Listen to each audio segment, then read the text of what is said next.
Anyone can sell electronics. At Electronics Expo, they do more than sell products. They design, install, and support complete technology solutions. From home theaters and whole home audio to lighting, shades, automation, networking, security cameras, and premium entertainment systems. For over 22 years, they've helped thousands of homeowners experience technology at its very best. See the difference for yourself. Visit their Wayne or Paramus stores in New Jersey or shop now at electronicsexpo.com. Listen, all you New Yorkers.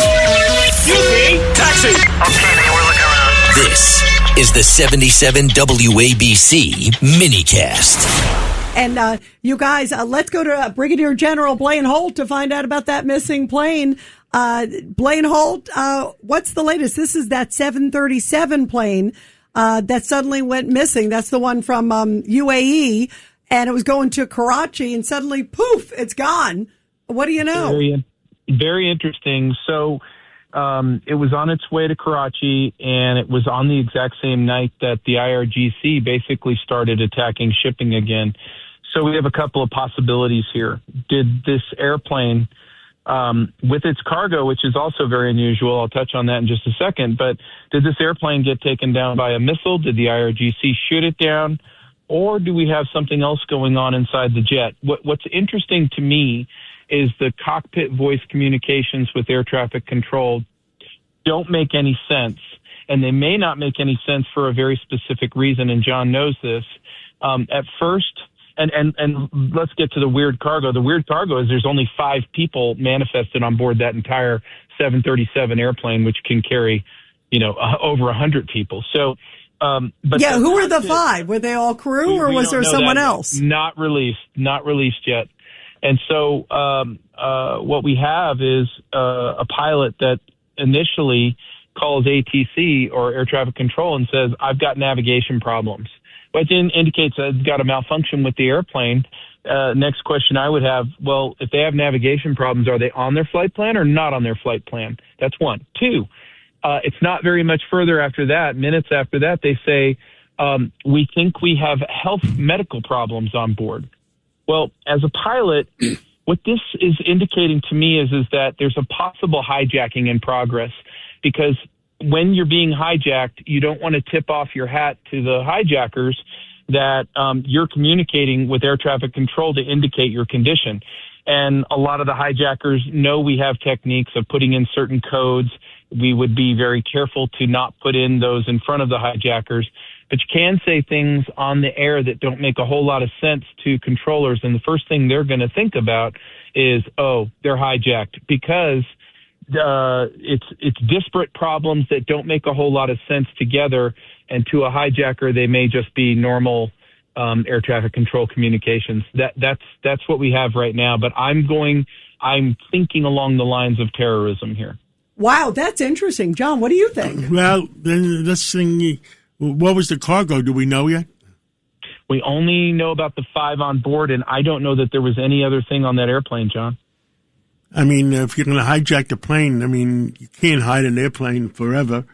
And number 2, if there was valuable cargo, that might be a reason for the hijack. It could be. So did we have bullion being moved? Did we have something valuable being moved? Were intel assets? What's also indicating that there may be smoke and fire on this line is that there's no communications. There's no information about any of it. In fact, the entire thing's been buttoned up right now. So something's going on here. Interesting timing, interesting that Iran's involved. But those communications are the thing that indicate to me the nefariousness of this, because they don't add up at all. We have George Venizelos, decades with the FBI. What do you think, George? It could be a lot of different things. It's bizarre.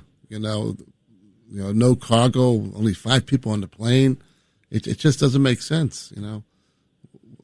Did they try to hijack us or use the plane for something? That's what I'm wondering. That's a good question. Well, that was my first thought. Yeah. I hate to say it. You think about they used planes before, obviously. It'll be the first time, right? Yes, exactly. It's bizarre. It'll be interesting when this whole when it all comes to light.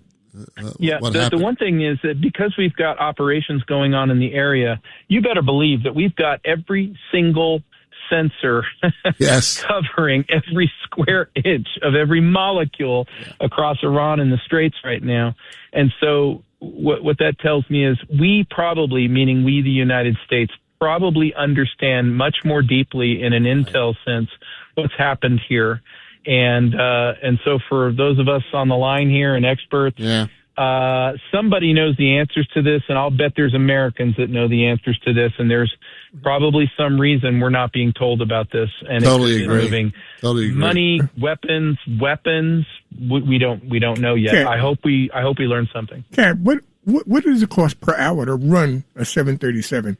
Cost per hour? Yeah, I can get you that. It's about $20,000. About $20,000 an hour. So these 5 people, for them to spend that kind of money and not put them on just a commercial flight, Right. tells you.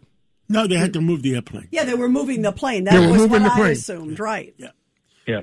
Well, General, anything else you want to tell the millions of people listening? Yep. It's that time in a campaign, militarily wise, where we're closing down now on the IRGC. And this means that we could probably see trouble globally in air travel and other things, because we know that they have terror cells around the world.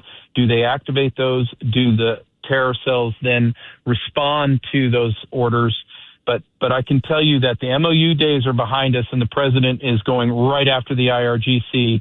And so if they have any fight here in the United States and those orders to be followed, we have to be careful. You know, before before we hang up, the Air Force One. Any gut feeling what the heck is going on? Yeah, did you hear this? That he's not taking his brand new Air Force One. He's flying it to a military base. He says there's some security issue. And then now he's going back the ordinary way. So, and he started talking about assassination attempts against him. Plot thickens, and those are all very real things. And so if he's sending that big, beautiful bird onto some place to be inspected, you can imagine all of the nervous countries involved with the touch on that airplane. In fact, the 3 of us, we talked about this when they first gifted that airplane to us. How can we be sure it's a clean craft? Well, we can't be. So now I guess we're going to go through every square inch of that airplane. I'm just very gratified that the president is on a U.S. Air Force aircraft, and I'm gratified that he has got fighter coverage around him. And we're going to make damn sure that our president is not the victim of an assassination attempt. Couldn't they have found it, though? You know, because they said that when they got the plane, it's a $400 million plane from the Qataris, that they scoured it because they didn't put it into action right away. They scoured it for months upon months. So what do you think? I'm looking at George here from the FBI, too. Some intel must have popped up or something. Yeah, that's it. That's exactly what I was going to say. So the other track to that is you picked up something in the intel lines that indicate that you may still have a problem. And we're always going to take the safe way out of these things. And I look, you know how I am. I would prefer the president just stay home all the time right now. I'd rather he be. And I agree with you. I think somebody knows what happened to the other plane. Yeah. It's classified. Can't come out yet. Yeah, absolutely. You could tell he was very tight-lipped about it. Too. We'll see. Wow, guys. General Blaine Holt, keep us posted on all the planes, please. Always will do. Thank you very much.